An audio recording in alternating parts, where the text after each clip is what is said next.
Oke, Assalamualaikum warahmatullahi wabarakatuh. Welcome back to my channel Dendi Herdianto. Dan di channel kali ini gue akan ngebahas satu topik tentang self-development, yaitu how to manage your stress.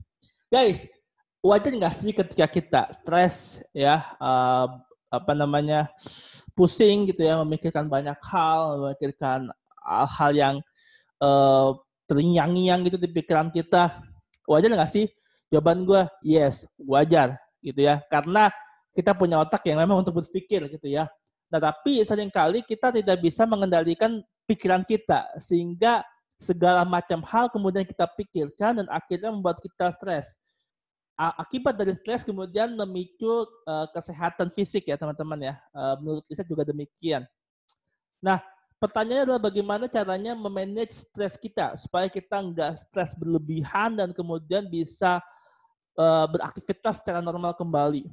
Oke, gini guys, sebenarnya sederhana ya teman-teman ya. Kalau baca buku Filosofi Teras ya, ada buku menarik yang nama Filosofi Teras. Ini kita ini sebenarnya memiliki dikotomi kendali ya, di mana ada sesuatu yang bisa kita kendalikan dan ada sesuatu yang nggak bisa kita kendalikan ya. Nah, gini, kita fokus saja kepada sesuatu yang bisa kita kendalikan dan hilangkan atau abaikan sesuatu yang kita tidak bisa kendalikan. Contohnya gini, kalau kita, yang bisa kita kendalikan adalah sesuatu seperti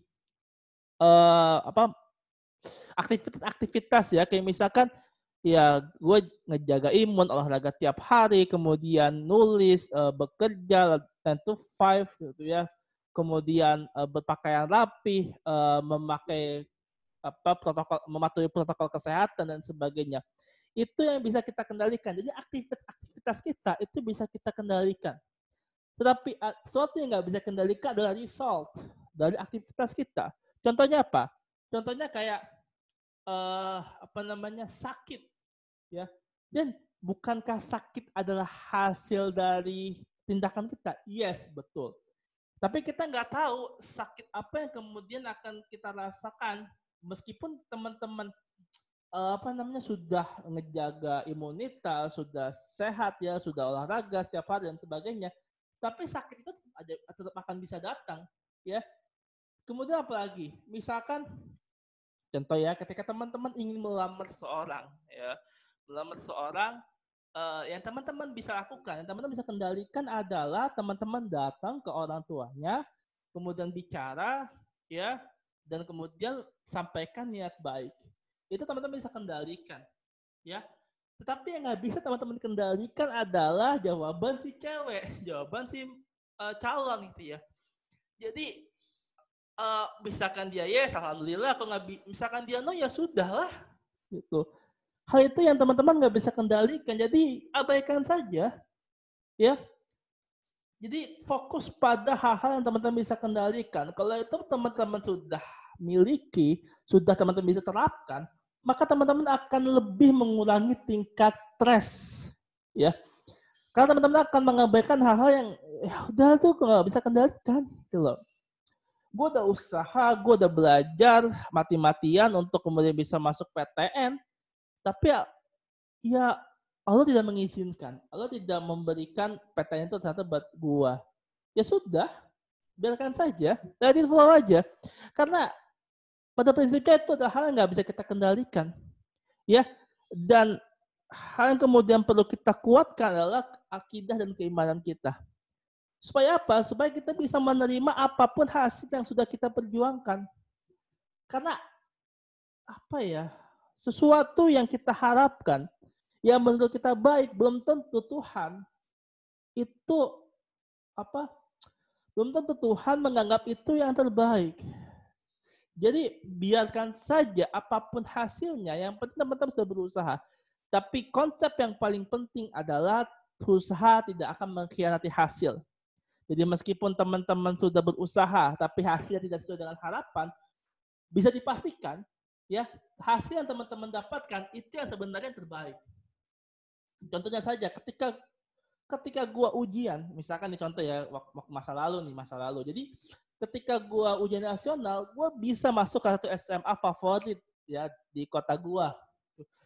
Cuman Allah tidak mengizinkan karena waktu itu RSBI dan mahal biayanya. Alhasil gue masuk ke SMA lain, favorit juga, cuman secara urutan favorit dia di nomor sekian gitu. Nah, ternyata dari sana itu adalah SMA terbaik bagi gua, pilihan Allah Subhanahu wa taala. Mengapa? Karena lewat SMA itu gua bisa masuk PTN favorit. Mungkin saja kalau gua masuk SMA sebelumnya, gua belum tentu bisa dapat PTN favorit tersebut. Tapi gua masuk ke SMA itu, alhamdulillah Allah memberikan jalan untuk gua bisa masuk SMA PTN favorit jalur undangan atau SNMPTN. Jadi apa yang kita kemudian coba usahakan dan hasilnya ternyata bukan pilihan kita, bukan yang sesuai kita inginkan, tetap legowo ya dan miliki pemahaman bahwa itu nggak bisa gue kendalikan, ya. Yang bisa gue kendalikan adalah belajar, berusaha, give best effort untuk kemudian mencapai apa yang gue inginkan. Kalaupun nggak tercapai, pasti hasil dari yang yang gue dapatkan saat itu yang terbaik gitu ya. Ingat ya, insya Allah sebuah usaha tidak akan mengkhianati hasil. Jadi supaya teman-teman mengurangi stres, ingat dikotomi kendali, ada sesuatu yang bisa lo kendalikan, ada yang nggak bisa dikendalikan. Yang dikendalikan itu saja fokus kalian, yang nggak bisa dikendalikan itu abaikan saja ya. Jadi buang saja ya, gampangnya ya sikap bodoh amat, ya gue nggak peduli. Ya pokoknya gue udah berusaha mengerjakan apa yang gue bisa kerjakan. Oke, itu sudah teman-teman semua. Semoga bermanfaat. See you next video dan jangan lupa subscribe. Dan bunyikan tombol lonceng, bantu gue supaya bisa update konten terus yang bisa menginspirasi kalian semua dan bisa motivasi, menambah skill baru, menambah ilmu baru buat teman-teman semua. See you next video. Wassalamualaikum warahmatullahi wabarakatuh. Bye-bye.